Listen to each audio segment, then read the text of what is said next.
All right, welcome everybody to this week's edition of the Business Owners Mastermind Group Call. It's John Pyron. I am the business doctor. Got my host here. Taking on as host today, Alan Reeves. Good afternoon, everyone. John, thank you again.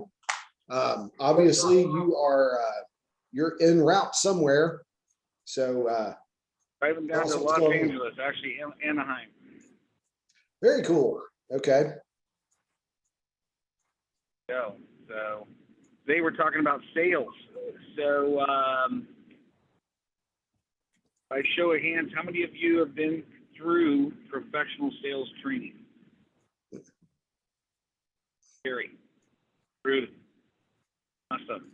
Okay. So there's so many different aspects that we can go through today as far as sales is concerned. Let's kind of open it up. What is the biggest challenge that you guys have when it comes to sales? What's the biggest challenge? Saying too much. Saying too much, yes. Say that again. Saying too much. Saying too much. Okay. What else? My thing is time. Again, my problems can be a little bit divergent from what most people have. I'm blessed in that we have a pretty active pipeline, but in my case, it's being able to divert, the amount of time really necessary to have the solid close rate that I would like. Being, like the old saying, you're working too much in the business rather than on the business. Okay. Anybody else? Okay. My biggest difficulty is actually getting a hold of people. That's my number one, just getting a hold of people, getting them to call me back. That's my favorite frustration. Okay. So it's not so much getting a hold of them, it's getting them to call you back. Yeah, both, yes. Okay. Allison here says asking for an order is another big one that's a big deal. Okay. So closing. The closing. Okay. All right. So one of the things that I have found is most people are industry-specific trained in sales. So it wasn't until I was about 22 years old, had already built 4 different companies, did I actually go through professional sales training. And as I went through it, I'm like, I don't even know why I'm going to go through this. I already know everything, right? I already been successful in business and sold a lot of stuff. But as I went through this program, it's an audio program, a 12-module audio program. Literally the best combination of other people's stuff I've ever seen. The way it was laid out and the way it was taught, I was like, oh my God, man, if I'd have known this stuff the last 22 years, I mean, I could have done what I did with less than half the effort and a whole lot better result. And so one of the things I learned is sales is a learned skill, number one. Number two, sales is a system and a process. And knowing where you're at in that process will help you tremendously because you can know when to ask questions, when to not ask questions, when to talk, when not to talk, when to close, and when not to close. And so one of the things I want to be very clear on today is sales is completely different than closing. That's one gold nugget I want to put out there right now. Most people think selling is about closing somebody, but in reality, sales is a process, a system that leads up to a close. If you do the sales process correctly, then you will close that sale about 90% before you even get to the close. Close, you can screw up the entire sales process, and as long as your close is nice and tight, you'll do well. Now, that sounds contradictory what I just said. So you can go through the sales process and do a really good job and have that sale about 90% close. where literally, hey, does this make sense for you? Yeah. Well, then let's do this. That's how simple the close can be. But if you screw up the sales process, you can get it to the close and really get that deal done if your close is nice and tight. And so the key is mastering both. And so sales has a system, and it starts off with this. This is a basic sales system, and if you're not going to go back and or if you're listening to the recording, write this down. It starts off with lead generation. Then it starts off with appointment setting. Then it starts off with trust and rapport. Then identifying the customer's needs, sharing the benefits, closing, handling objectives, follow-up, and an occasional wild card would be qualified. Not everything needs to be qualified. That's a basic sales process. Every sales process has one or more of those components. I've seen sales processes that are 15 steps long. I've seen other sales processes that are 2 steps long. And I'll tell you, when you're designing your sales process for your company, the question to always ask yourself is, any of these steps, can I eliminate any of these steps? The least amount of steps you have in the sales process, the better. Let me say that again. The least amount of steps you have in your sales process, the better. Number one is understanding who the buyer is. Who is it that you're trying to sell to? Are they a person that asks a lot of questions? Are they a person that uses their hands a lot and tells a bunch of stories and they're bubbly? Is it a person that is very short and they talk in spurts and really fast? They want you to get to the bottom line. Is it a person that just sits there and listens and it's almost like you got to pull the answer out of them? Knowing the personality type that you're talking to makes the sales process very, very easy now, because it's like having the combination. It's like when we all went to, I think, everybody on this call is probably old enough to remember when you went to high school, you had a locker. And on the first day of high school, they gave you the combination to the locker. Well, what if you showed up on the first day of high school and they go, okay, your locker's number 245, have a good day. And you're like, well, what's the combination? Well, it's up to you to figure it out. Wouldn't you be able to get access to the locker, right? Well, knowing and getting properly trained in sales is like having the combination to everybody's locker. Once you figure out how the process and systems work, you just change out the combination based off of the individual and the words that you use. And so let's kind of break it down. So lead generation. Lead generation is the ability to create a qualified lead in your space. Whatever your perfect client is, does that person fit that description? That's number one. Number two is you need to make sure you have a CRM, a customer relationship manager, a place to keep your leads, their name, phone number, contact. It should integrate with your email. It should integrate with your calendar. It should have the ability to take notes for the phone calls, schedule follow-up calls, being able to put special dates on there like birthdays and anniversaries and dates at the company, very special, memorable dates, because you can set those things to automatically remind you. What is not a database? A yellow notepad, sticky notes, business cards stacked on the desk or in a card holder. That's not a database. The reason your database is so important is, number one, it's the most valuable thing you'll be able to sell at the end of your business career. You repeat that. At the end of the day, when you go to sell your company, your relationship with your database will determine how valuable that database is to a prospective buyer. If you're like Alan Reeves, right, where he's got hundreds of customers, having those people in a database and having the relationships with those people in that database where they constantly buy from you becomes the difference between a one-time valuation and a five-time valuation of the business. The relationships.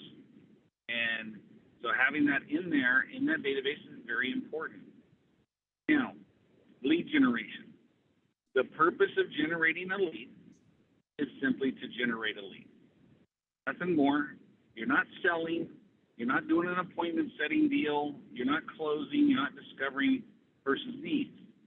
The purpose of generating a lead is to generate a lead. Where this applies is, I know Ben goes to the Association of Realtors. And it's one of the places that he goes and meets people and ends up getting business. Well, that is a lead generation activity. So showing up there, understanding, walking in, the purpose of me being here is to generate a lead. It's not to set an appointment. It's not to talk to them about my services or sell them on my services. We've all been to networking events, and usually it's the New York Life salesperson, because this is how they're actually trained, is they're trained to go to a networking event and just shove a bunch of business cards in people's faces, and some of them are going to stick. Okay? And that's not the proper way to generate leads. So when I go to a networking event, I go in with a very specific purpose. I'm here to generate 10 leads. I'm here to generate 5 leads. I usually look at the room and I go, I want 10% of the room. I want 5% of the room. I set a goal when I get there. And if you go to my YouTube channel and you look up how to get the most trained on this. So I got sick and tired of hanging out at a networking event for an hour and a half, having a great time, having some great cocktails, getting into a lot of conversations, and then walking out of there going, who am I going to follow up on? So, when I go to a networking event, what is my intention to go here? Is it to have camaraderie? Is it to generate a lead? Most of the time it's to generate a lead. How many leads do I want to generate? Set that goal ahead of time. Get there to 20 minutes before the thing starts. I go up, I register, I go inside, I look at the room. Where's the restroom? Where's the food? Where's the drinks? Okay? Then I go back to the registration table and I stand there to the right. So when I'm facing the door, I'm standing to the left side of the door, from the inside facing outward to the left side, outside, greeting them. I'm a self-designated greeter. Nobody asked me to do it, okay? But you're going to see how brilliant this is here in a second. I wish I could take credit for it, but I was taught it, and it works very well. And so as people come in, I'm looking at their name badge. Hey, welcome to the event. The food's over there. The restrooms are over there. Make yourself at home. Oh, man, thank you. Great. And then invariably somebody will come in and go, oh, man, how you doing? How you been, man? Great, man. Hey, I'm just greeting some people right now. I'll come and connect with you here in a little bit, okay? So what I'm doing by watching those people come in is I'm identifying right then and there, who do I want to connect with? I'm not going to connect with them right there, but I'm going to connect with them after the room starts to fill up. I can go and pick whoever I want now, and I'm looking at, do I like the person? How was their handshake? Are they in a business that I want to target? I go in and let's just say my goal was 10. I go in, I have my conversations real quick. I grab my 10 leads and I'm gone. I'm not hanging out there. I want to appear to be busy. Okay? And so when I go there, you got to understand there's an acronym called FORM, which stands for Family, Occupation, Recreation, and Message. Right? Or the 3 C's. I want to find something we have in common, something I can compliment them on, or something that I can comment on, right?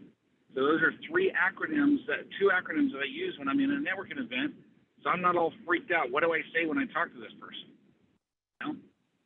The other thing is they're there to meet me. Hey, everybody's there to meet somebody. I go up and I go, hey, Harry, what brings you to the networking event? She says, well, I was invited here by Joe. Great, man. What is it that you do? I see that you're in that, whatever type of business. Yeah, great. How long have you been doing that? Oh, I've been doing that. Great. So what is your target client? Who are you specifically targeting? Great. I'm going to ask questions until Carrie says to me, "Oh, John, what is it that you do?" All my question and answer all throughout it is all about them. I want to know them. I want to know them. I want to know them. I want to know them until they say, "Hey, tell me about you." Now, if they don't ask about me after I've asked them about 5 or 6 questions, they're not open. And I just quietly say, "Hey, man, it was really nice meeting you. I'm going to go meet some other people. Enjoy yourself." Or I'll connect them with somebody else. But invariably, they're going to ask, "So what is it that you do?" They're not asking you if you're a cybersecurity person. They're not asking you if you own a power washing company, or they're not asking you if you're a business consultant. They're not asking you if you help people, if you're a financial advisor. They're not asking you for your title. What they're asking is, what do you do? Okay? So what do you actually do for your customers? So if Alan Reeves is in a networking event, they say, "Hey, Alan, so what is it that you do?" And he's got his Shield IQ hat on today. I help protect people's identity. I help them from getting ripped off.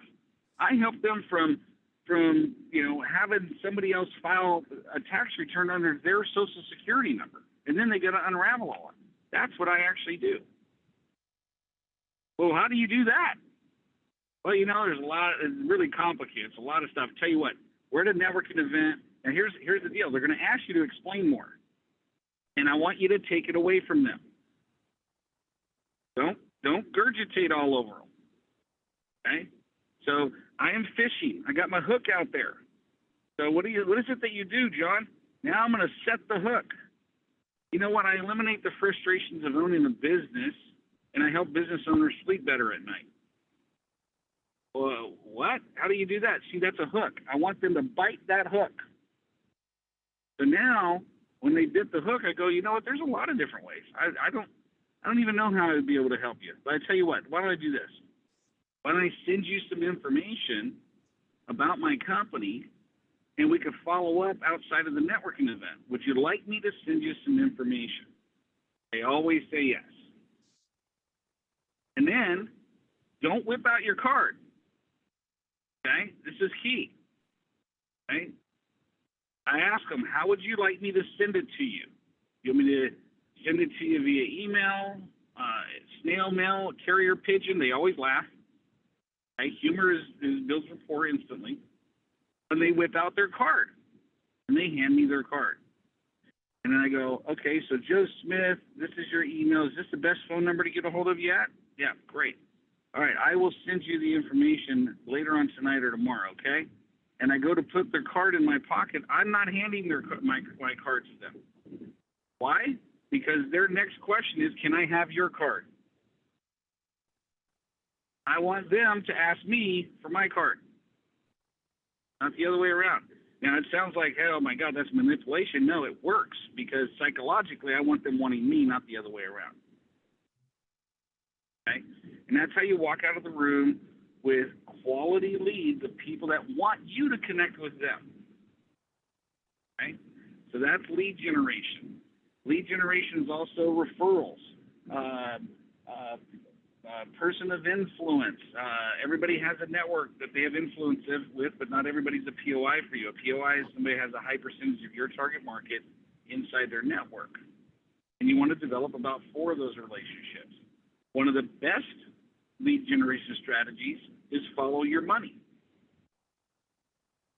Every single person you pay money to, you should go and tell them about what you do. And you tell them, hey, who do you know that could use some exterior cleaning on their home? I don't know. Well, if you did know, who would that be? You've been my dry cleaner forever. I've been getting my dry cleaning here all this time. I've been getting my car fixed here. I've been getting my car washed here. Who do you know, man? The people that you pay money to will feed you leads. Okay? And there's about 12 other lead generation systems. So if you're listening to this recording, I want you to send me a text at 916-741-0596. 916-741-0596. Put mastermind call sales.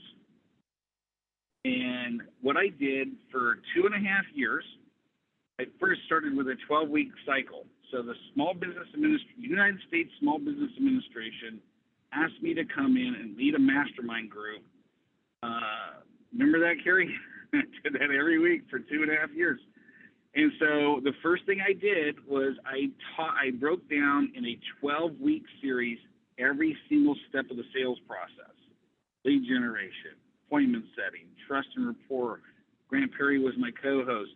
I recorded it all, and I got it in a Dropbox, and I will give it to you for free on a silver platter. Just send me the text, okay?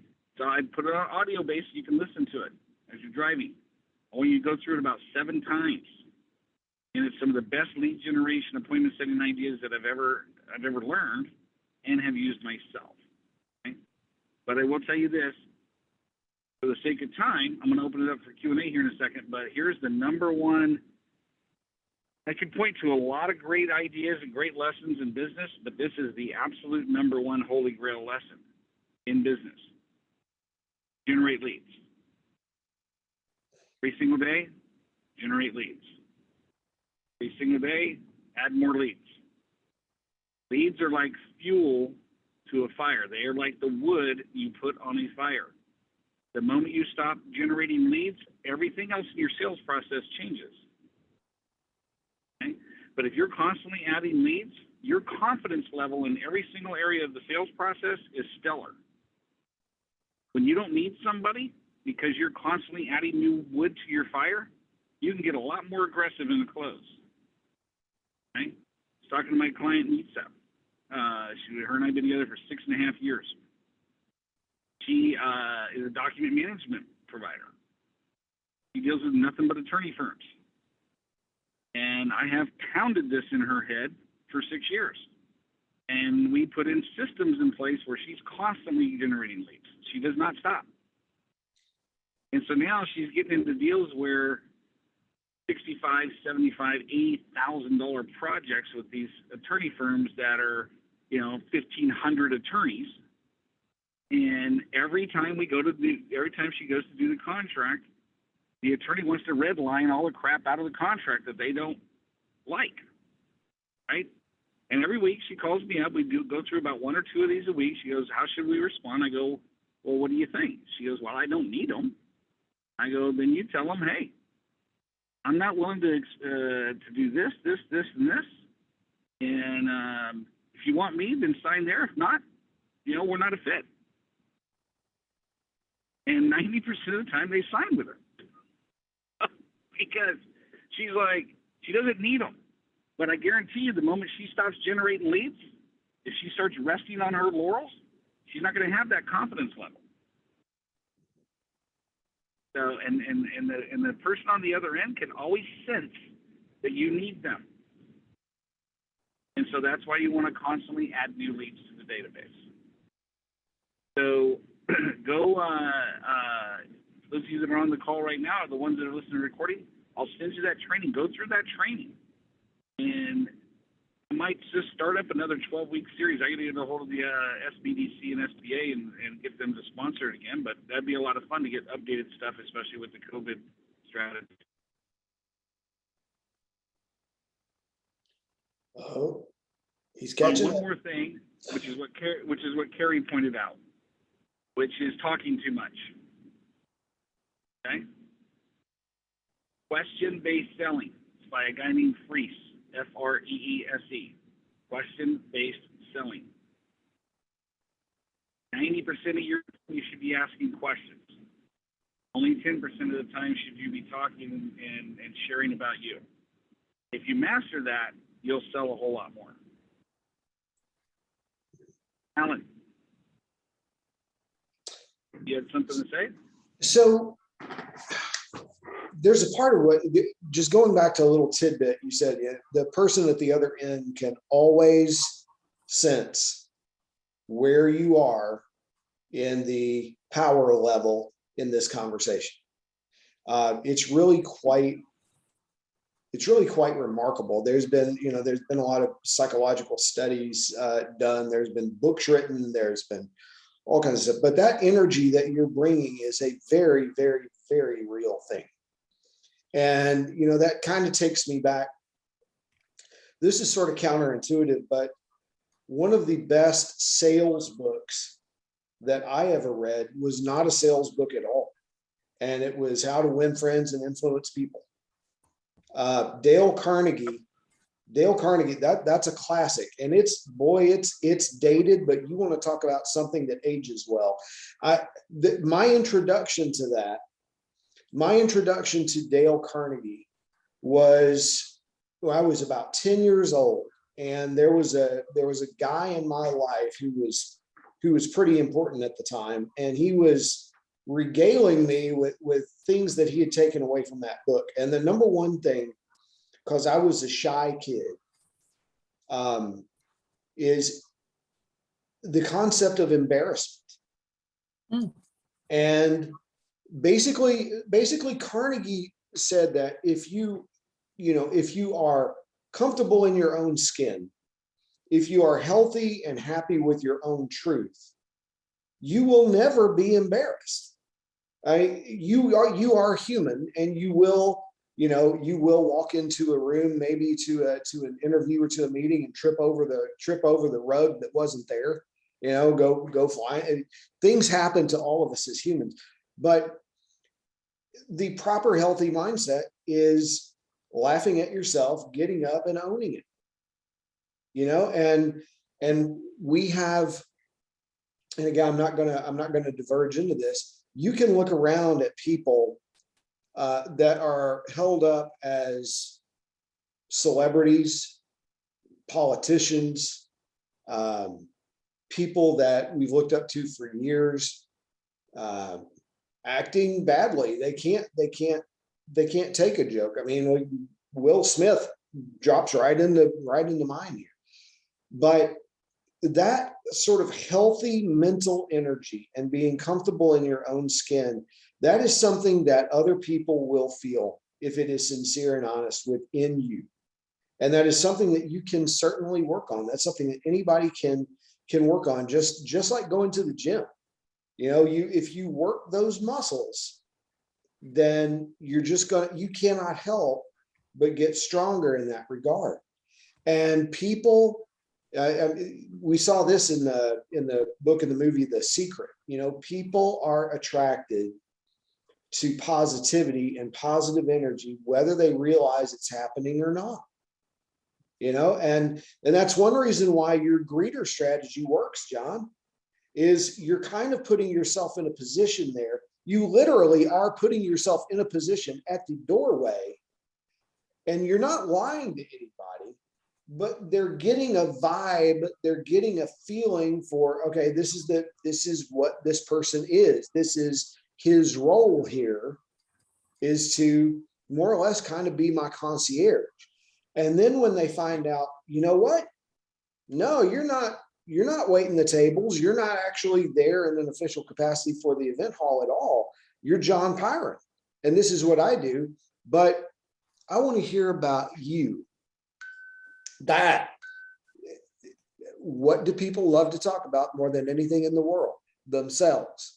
And if you enable them to be able to do that, and you are receiving it positively, you are giving that back to them, you're taking us, and again, you can fake it, but it's not going to work. You've got to be able to take a sincere interest in what this person is telling you.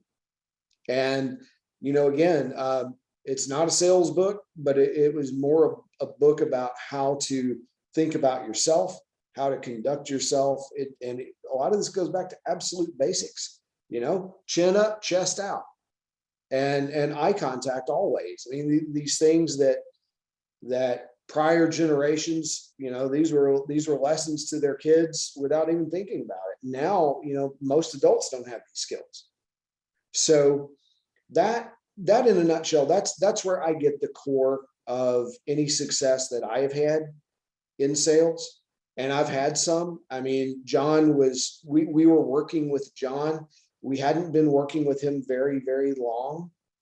And one of the all-time feathers in my cap was finishing out a 23-month sales cycle with our local minor league baseball team here in Nashville. And after 21 months, our point of contact, who we'd been working with this entire time, left the organization. And we had to meet these brand new people.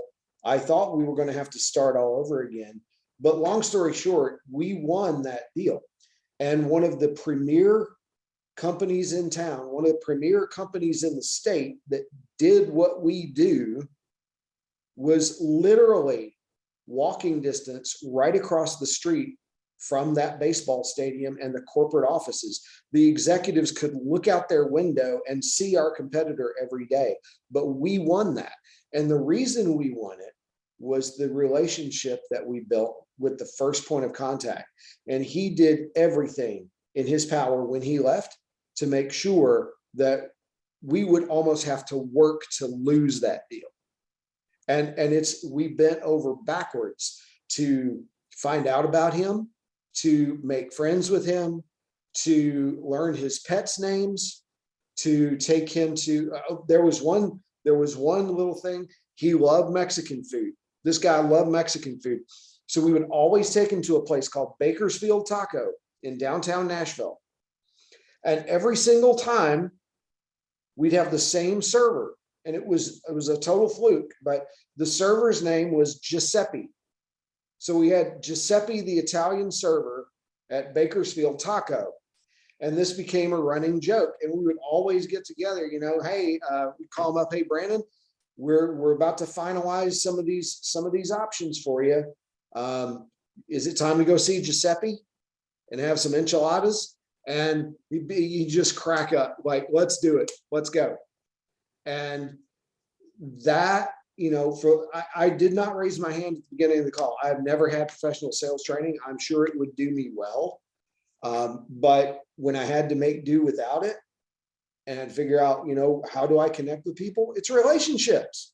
It's relationships. And we have, across my companies, we have always done extraordinarily well in that regard. And still do to this day.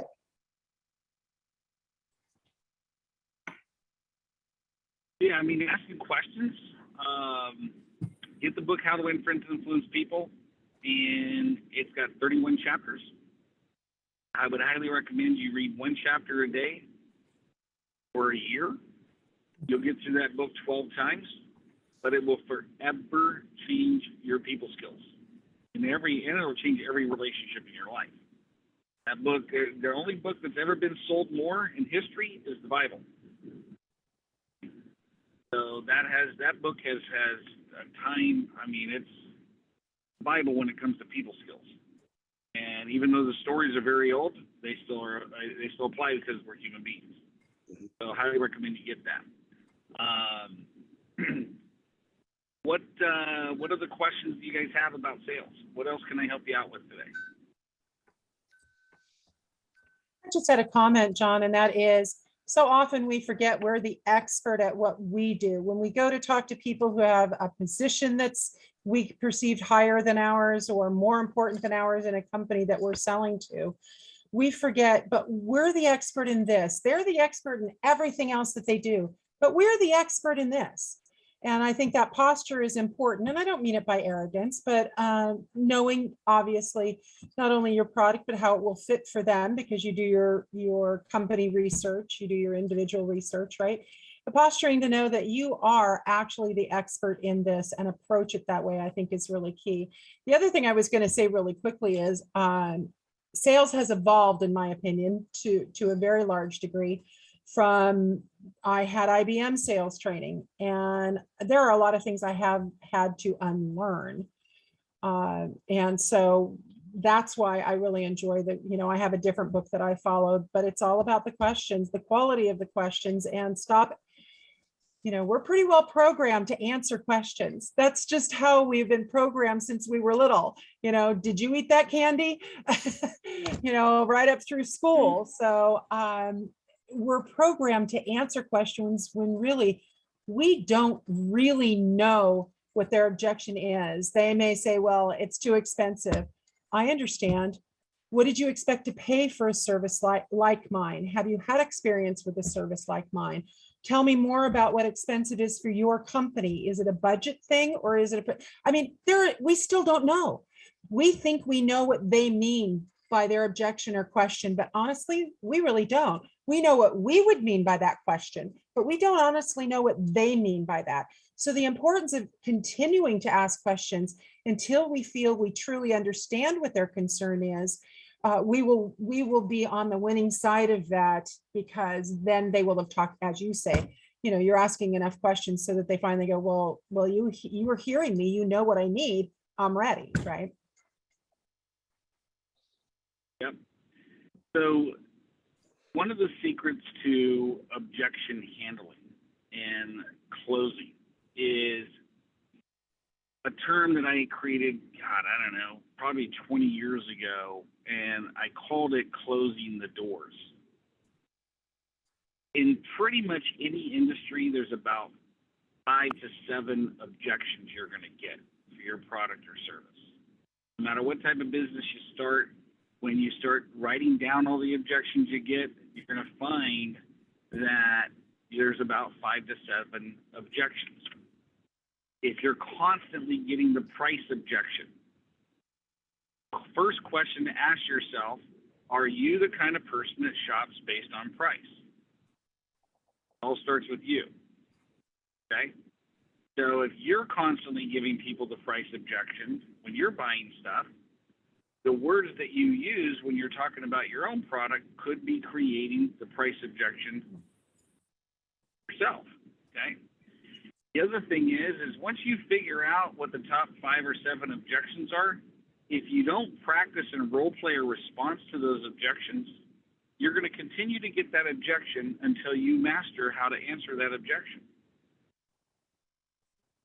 So my older son, who's now 30, came to me when he was 19, and he had seen what I had done in the area of sales, and so he finally said, hey, would you professionally train me in sales? And I said, sure. And so he worked for a company called System Pavers at the time. He was going around knocking on doors, talking to people about System Pavers and setting appointments for a sales rep to come and run the appointment. And I said, okay, here's what you need to do. When you knock on the door, you need to know what to say when they open the door. So we role played how to say that. They're going to give you some objections. I want you, because they're not going to want to set the appointment, so I want you to write down those objections. Every night that you come home, I want you to call me with the objection, and we're going to come up with 3 to 5 responses to that objection. You're going to role play that. And what's going to happen is you're going to stop getting those objections because you're armed for them. Okay? And if you do, then you're going to be able to handle them. A really good, seasoned, trained professional will always only get 1 or 2 objections at the end of their sales presentation. If you're not getting an objection, and they just say yes, then you're priced way too low and you're offering way too much value. You need to raise your rate. But if you're priced right and you've properly done the value piece, then what's going to happen is you're going to get 1 objection, maybe 2 at the most. Okay? Now, the price is too high. How many get that objection? Yep. Okay. So what does the price, how many of you believe the price is high is an objection? Raise your hand. If you think the price is too high is an objection, raise your hand. Good, because you guys know this is a baited question. Okay, so the price is too high is a complaint. In fact, there is no objection until you verify it's an objection. Until you verify it's an objection, treat it as a complaint. So it's like somebody you having a conversation with, and they go, "Man, it sure is cold today." Yeah, you're right. So the first rule of thumb in handling an objection is to listen and agree. So when they say, "Yep, man, the price is too high," yeah, I mean, you're right. Price is pretty high. Sign here. No, really, the price is high. You know, I've gone into objections where they go, "The price is too high." I go, "Yeah, I get it, man. You know, this amount of value and the amount of work that we're going to do, that price is up there. Outside of that, is there any other reason why you wouldn't sign today?" "No, that's it." "Okay, well, sign here then." "Oh, okay." So it really wasn't an objection. It was just a complaint. If I'm getting the price objection, there's a couple of different scenarios there. Number one is I didn't ask enough questions to find out what they really want. Okay? How many of you have ever bought a car or a house or anything that you really wanted, and before you left the house, you're like, "I am not going to go over this amount. My payment has to be this, and I'm not buying anything else." Next thing you know, you walk off the lot with the car that you wanted, a higher payment than you expected, and you got more features. Okay? Why? Because the sales rep kept adding value, and you didn't really care what the price was. So when we want something, the only way that we can build value is to ask a tremendous amount of questions. So once we know what they want, then all we got to do when we're presenting to them is replay back what they said they wanted and tie the feature to the benefit. People don't buy features. They buy benefits. Okay? So, you know, Ben can come back with and say, "Hey, we have a tool that will clean all the moss off of your roof." That's a feature. What's the benefit? Well, the benefit is boom, boom, boom, boom, boom. We clean and wash solar panels 4 times a year.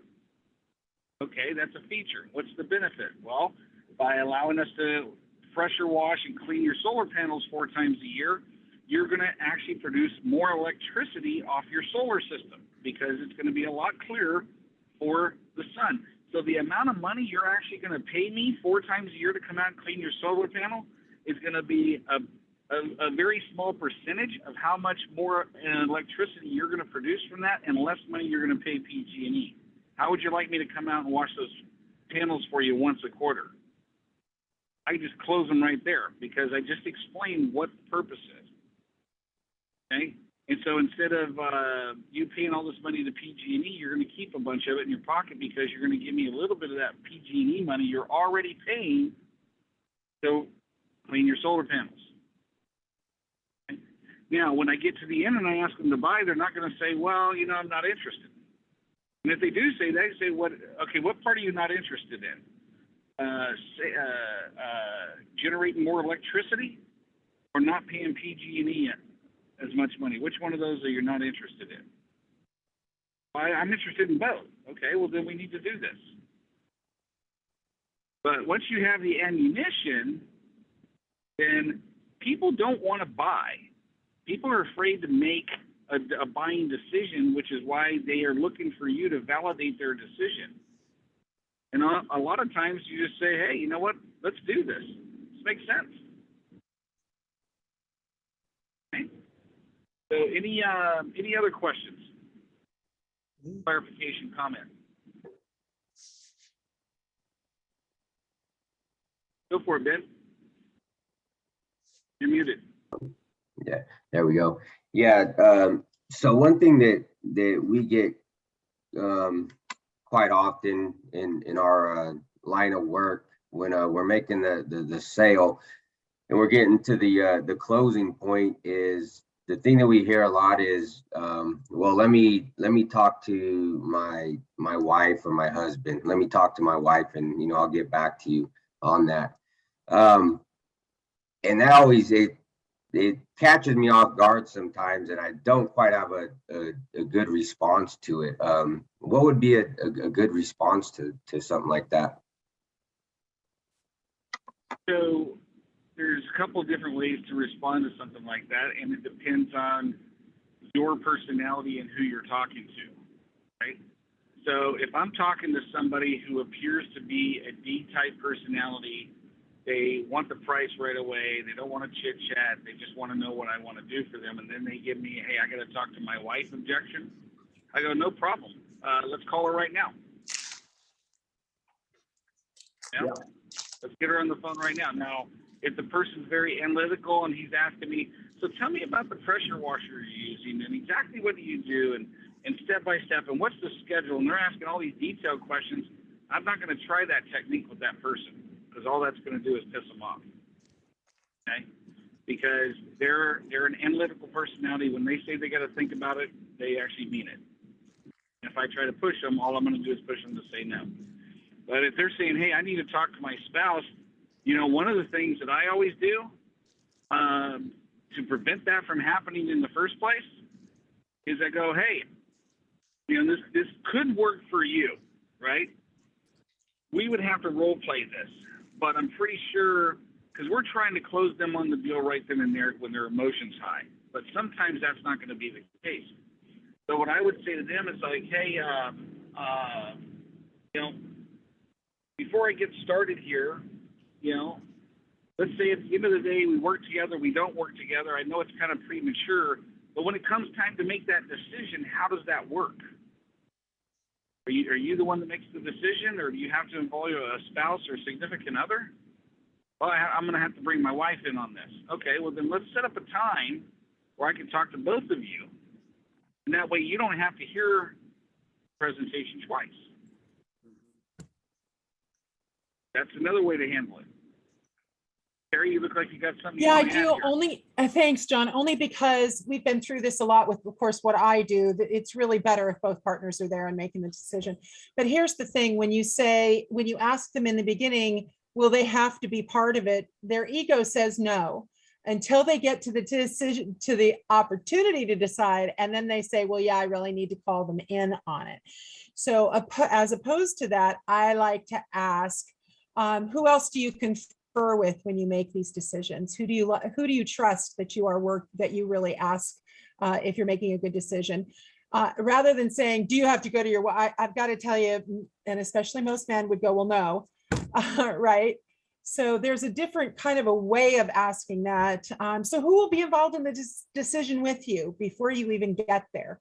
Well, I make all those decisions. I understand that, but usually we have a team or our own, personal board of directors. Who's on your board? And when you kind of phrase it a little differently, you get different answers. Yeah, I mean, I made this rookie mistake 2 days ago. Sitting down, doing a strategy session with a guy. We paid for a strategy session. I already know that I'm going to be able to work with the guy. I already know we should be able to work together before I even sit down with the guy, right? So we sit down and I decide to violate my own process and my own system.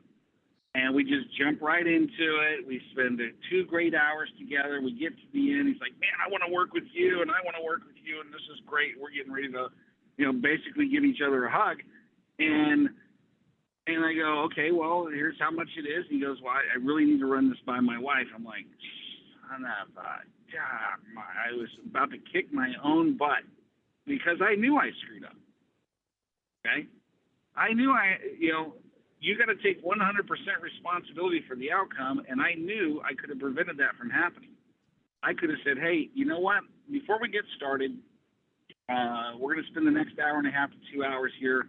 We're going to go over your goals and your business, and at the end of the time, if we decide to work together, and I know it's kind of premature, we haven't even gotten started yet, but let's just say we decide to work together. How does that work? He would have came back to me and said, well, I'm going to have to run it by my wife. And I'm going to go, okay, well, here's what we need to do. Let's reschedule where we can have both you and your wife here so she can be involved in this process. Mm-hmm. And, that way you don't have to sit through it twice. There's 2 responses to that. Okay, let's do that. Number 2 response. No, I'm going to go ahead and gather the information right now, and then I'll talk to her and I'll let you know if we're interested. And my response to this, and this is why having a pipeline full, constantly filling your pipeline, comes in very handy at this moment. You're going to say, you know what, I understand that's what you want to do, but that's not how I do business. So unless I can sit down with you and your wife, we're not going to be a fit.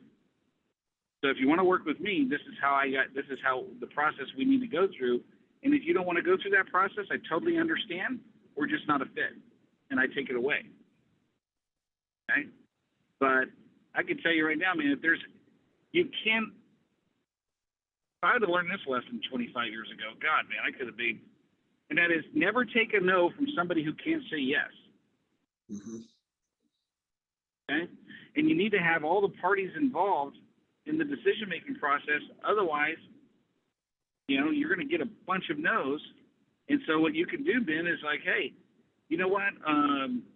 You like the job that we did today? Fantastic. How would you like us to keep your house looking like this on a regular basis? Yeah, great. So how does that decision get made? Do you just make the decision, or is your spouse or significant other involved in the decision? Yeah, she's involved. Okay. Well, why don't we do this? Let's set up a time this week or next week. I'll send you some information. That way I can explain it to both of you and answer both of your questions and see if it makes sense. Well, you know what, Ben, just give me the information and I'll run it by her. Well, I would like to do that, but here's some information. But unfortunately, I can't let you buy this service without me talking to both of you. I need to know both of you are on board. Okay, but I'll get you some information and you guys can talk about it, but I can't go over pricing with you right now. Just take it away. So, but I wouldn't, and it'll save you a ton of time. So, cool deal. All right, guys, it's been a great call today. Have a wonderful rest of your evening, and we'll be back here next week. We're going to talk about service delivery next week. So service delivery and making sure that you're doing the right customer service and process to make your client super duper happy and do exactly. You want to overpromise and overdeliver, and we're going to talk about over-delivering next week. So go out and make it happen. Have a wonderful day. Thanks, everyone. Thanks a lot.